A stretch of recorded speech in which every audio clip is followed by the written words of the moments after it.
આજના સેશનમાં એક મહત્વનો સવાલ તમારા માટે લઈને આવ્યો છું. આવા સવાલ પણ પરીક્ષાની અંદર પૂછાઈ શકે છે. રિઝનિંગમાં છે અને કોડિંગ ડીકોડિંગનો સવાલ છે. અને મને સરસ મજાનો પ્રશ્ન લાગ્યો અને એક નવી પેટર્ન લાગી જે સીજીએલમાં પરીક્ષામાં પૂછાયેલો પ્રશ્ન છે. હું આશા રાખીશ કે તમે ટ્રાય કરો, વિડીયો પોઝ કરીને પ્રયત્ન કરો. પ્રથમ પ્રયત્ન ટ્રાય કરો, પછી હું તમને સમજાવવાનો જ છું. વિડીયો પોઝ કરી શકો છો. કરો. ઓકે, તમે વિડીયો પોઝ કરીને સોલ્વ કરવાનો ટ્રાય કર્યો હશે.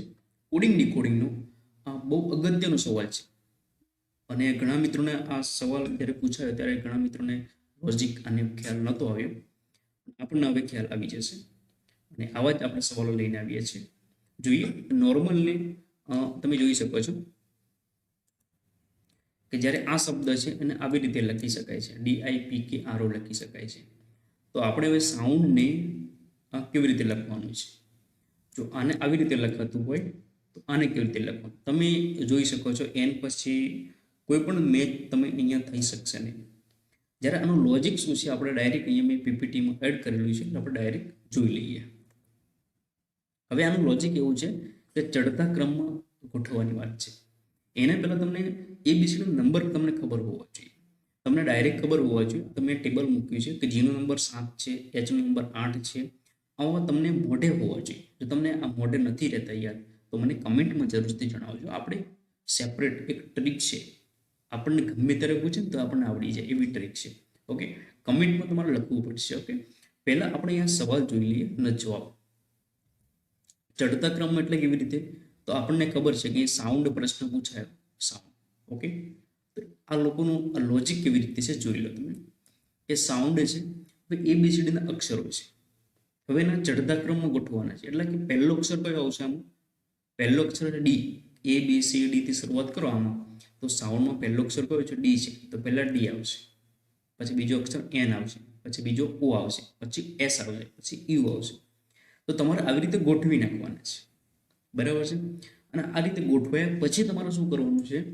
આ સવાલની અંદર હતો એ પ્રમાણે વાત કરું તો આ સવાલની અંદર હતો એ પ્રમાણે વાત કરીએ તો +3 -3 +3 -3 +3 આવી રીતે કરવાનું છે. તો ડીમાં તમે +3 કરશો, ડીમાં તમે +3 કરશો તો જવાબ શું આવશે? આ ડી છે એમાં +3 કરવાનું, E, F અને G. તો જવાબ શું આવે? જી આવે. અહીંયા શું આવશે? જી આવશે. એવી રીતે એનમાં -3 કરવાનો છે એટલે એન તમે જો એમાં -3 કરો તો 1, 2 અને 3 એટલે કે આવશે. તમે ઓલરેડી જવાબ મૂકેલો છે કે GKRPX આ તમારો જવાબ આવશે. તો તમે અહીંયા જોઈ શકો છો કે આપણો સાચો જવાબ બનશે GKRPX. આઈરો સી જવાબ તમારો GKRPX. તો કોડિંગ ડીકોડિંગનો અગત્યનો સવાલ હતો. તમને આ પેટર્ન કદાચ તમને ખ્યાલ હોય તો બહુ સારી વાત છે, ન ખ્યાલ હોય તો નોટ કરી લેજો. એક લોજિક છે. નવા લોજિક આપણને પહેલાં પ્રેક્ટિસ કરેલી હોય તો પરીક્ષાની અંદર ખૂબ જ કામ લાગી શકે છે. હું આશા રાખીશ કે તમને ખૂબ જ એક નવી વસ્તુ તમને શીખવા મળી હશે. અને જો જરૂર શીખવા મળી હોય તો અમારા મિત્રો સુધી જરૂરથી શેર કરજો. લાઈક કરવાનું ભૂલતા નહીં. તમારા મિત્રો સુધી શેર જરૂર કરજો અને કમેન્ટ પણ જરૂર કરજો. ઓકે, તો આવા જે વિડીયો સાથે ફરીથી મળીશું ત્યાં સુધી રજા લઉં છું. જય હિન્દ, જય ભારત.